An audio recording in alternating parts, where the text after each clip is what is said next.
Donald Trump was having a meltdown late last night. He called an emergency meeting on Capitol Hill at the Capitol Hill Club with his cabinet and other top officials and former campaign aides. They're looking at the midterms now, which is fast approaching, and they are expecting a complete wipeout in the midterms, that they expect the Democrats to destroy them in the House and the Senate, ripping away any shred of power that Donald Trump has left. They were looking at the latest Reuters Ipsos poll, which shows Donald Trump's disapproval hitting 60%, Trump's approval on immigration being a net negative 17%. That's an all-time low. Donald Trump's approval on the economy, net negative 23%, and his approval falling fast among men. They can't stop the bleeding. They don't know what to do. Trump had his pollsters there, Fabrizio, saying you are screwed right now, and they are trying to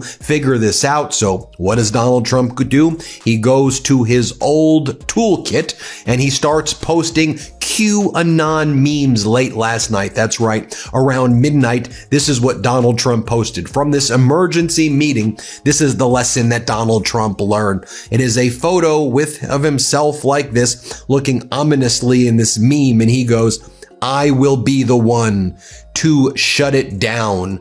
And then the post says, "People that doubted will soon see.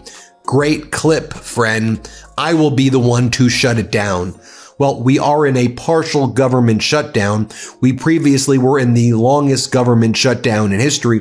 You are the one to shut it down. And also, if you mean shutting down the American economy, shutting down America's power, shutting down America's dignity, well done, Donald. You succeeded. And this is what you're posting at like midnight right now after your emergency meeting. Also, Donald Trump posted this late last night as well. He goes, "Crooked elections cannot be allowed in the USA. President DJT." So the lesson, as his pollsters, Fabrizio and others, are telling him, you are screwed, is he's just going to call the elections crooked. Same old playbook by Donald Trump, the leader of the Epstein class, the leader of the cabal, while he covers up a child sex trafficking ring. Here's what we don't forget about that. We're going to cover it every single damn episode. By the way, make sure you hit subscribe. Help us get to 6 million subscribers. We're basically 30,000 subscribers away from hitting that. So help us get to 6 million subscribers. Donald Trump also posts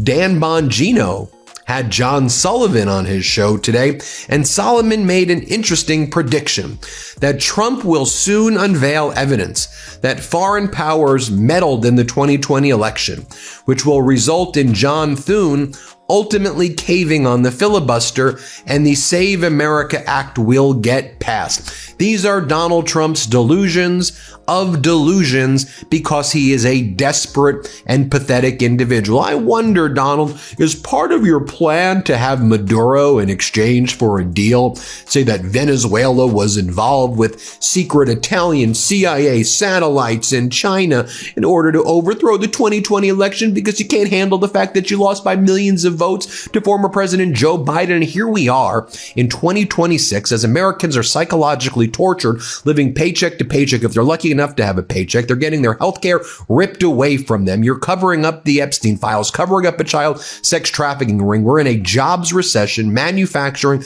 is crashing. The rich are getting richer. Everybody else is getting absolutely screwed. And you're talking about the 2020 elections. Grow the hell up. Seriously. Stop freaking whining.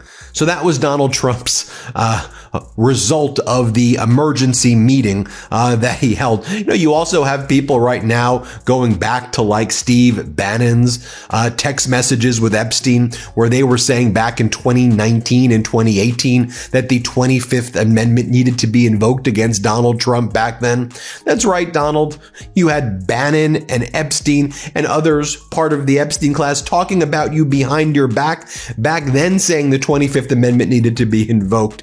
You have Marjorie Taylor Greene posting the thread. Steve Bannon went to jail for Trump. I was there. But back on January 1st, 2019, he was texting with Epstein about the 25th Amendment and Donald Trump needing to have the 25th Amendment invoked against him. You even have Mike Flynn, one of the biggest MAGA sycophants, saying the White House, or at least the DOJ, needs to come out and say what they plan on doing with this information. I remember all of the 25th Amendment talk back in the first term. It was really ugly. And if Bannon and Epstein were behind it, Bannon needs to be brought in for questioning. It was Trump's inner circle who was saying that the 25th Amendment needed to be invoked against Donald Trump then. But speaking about the Epstein files, I'll just set the scene for you. You've got Donald Trump calling emergency meeting at the Capitol Club. He's got all of his cabinet people, his pollsters there.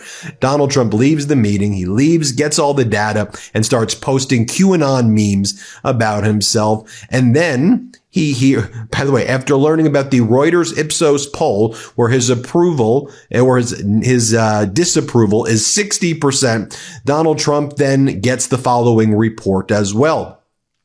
Millions of files related to Jeffrey Epstein suggest the existence of a global criminal enterprise that carried out acts